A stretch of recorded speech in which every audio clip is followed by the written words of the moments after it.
The United States already has the most powerful military on Earth. It controls global trade routes, dominates space technology, and spends more on defense than the next 10 countries combined. So why is Washington suddenly locked in a high-stakes confrontation over a frozen island with just 56,000 people? Because Greenland could decide who controls the Arctic, who dominates future technology, and who gets the earliest warning in the next global conflict. And in 2026, that question is no longer theoretical.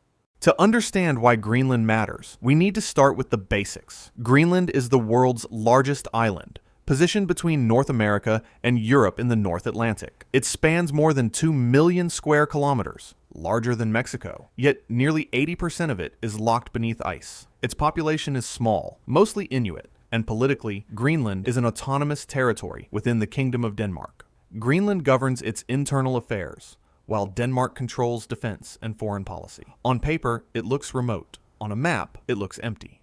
But in geopolitics, empty space is often the most valuable space of all. Because in global power politics, geography doesn't just matter. It decides everything. And Greenland's location is extraordinary. It sits directly along the shortest missile flight paths between Russia and the United States, making it critical to early warning defense systems. In modern warfare, seconds matter, and Greenland provides those seconds. At sea, the island dominates the North Atlantic and the Arctic Ocean, where melting ice is opening new shipping lanes like the Northwest Passage. These routes could shorten global trade by weeks, bypassing traditional choke points, such as the Suez Canal. Then there's the Geopolitics Gap, Greenland, Iceland, and the United Kingdom, a Cold War-era corridor still vital for tracking submarines moving between the Arctic and the Atlantic. Lose oversight here, and you don't just lose territory, you lose visibility.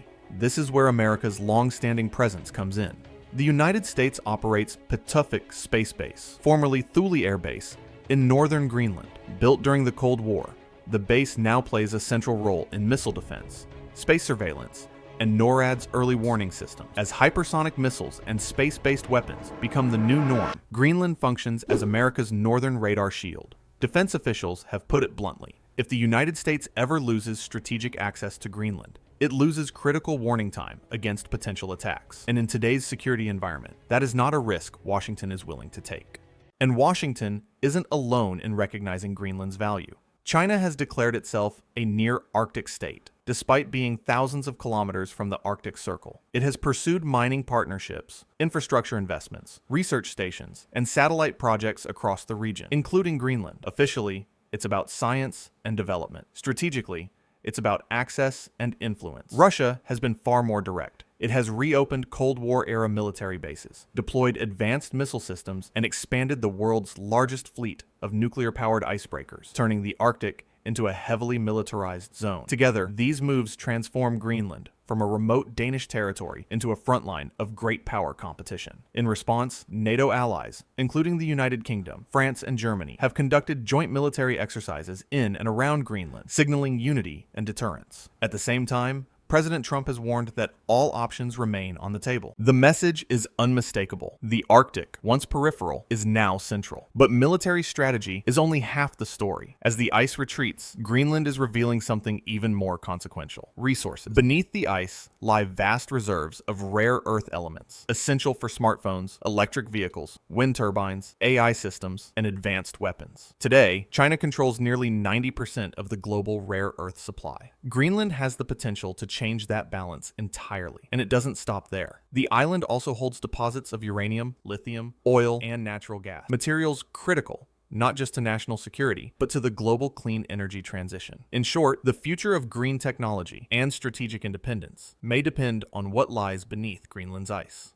And this growing urgency explains something else. American interest in Greenland isn't new. The idea dates back to 1867, resurfaced during World War II, and returned again in 1946, when President Harry Truman formally offered to purchase the island. For decades, those proposals were quietly shelved, treated as historical footnotes, until Donald Trump brought them back into the spotlight. In 2019, his suggestion to buy Greenland was widely dismissed as a political joke. But by 2026, it had evolved into something far more serious: economic pressure. On January 17th, Trump announced 10% tariffs on Denmark and 7 European countries, with plans to raise them to 25% by June if no Greenland agreement emerged. Denmark's response was immediate: Europe will not be blackmailed.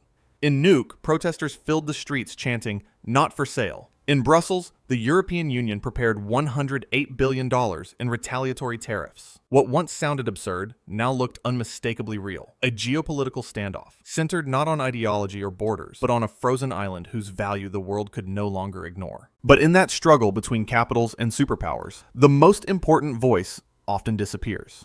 Greenland's own people. Many Greenlanders support eventual independence from Denmark. Yet independence brings a new fear, replacing one form of dependence with another. Denmark provides stability and substantial subsidies. The United States offers investment, but with concerns about strategic control. China brings capital, but also long-term influence. Each option carries consequences. Recent surveys point to a clear conclusion. Greenlanders want self-determination, not annexation. As one local leader put it, Greenland is not a prize to be won. It is a society trying to survive rapid climate change and accelerating political pressure at the same time. If Washington steps back, the consequences could be far-reaching. China could expand its mining footprint. Russia could tighten its military grip in the Arctic, and NATO's northern flank could weaken. At the same time, escalating tariffs risk triggering a transatlantic trade war, splintering Western unity at a moment rivals are watching closely. In geopolitics, perception matters. A divided West is an opportunity for everyone else. When you connect the dots, a pattern emerges. Greenland's geography underpins military power. Its resources fuel future economies, and climate change has accelerated everything, from radar stations to rare earths. From tariffs to troop deployments, this is not about land.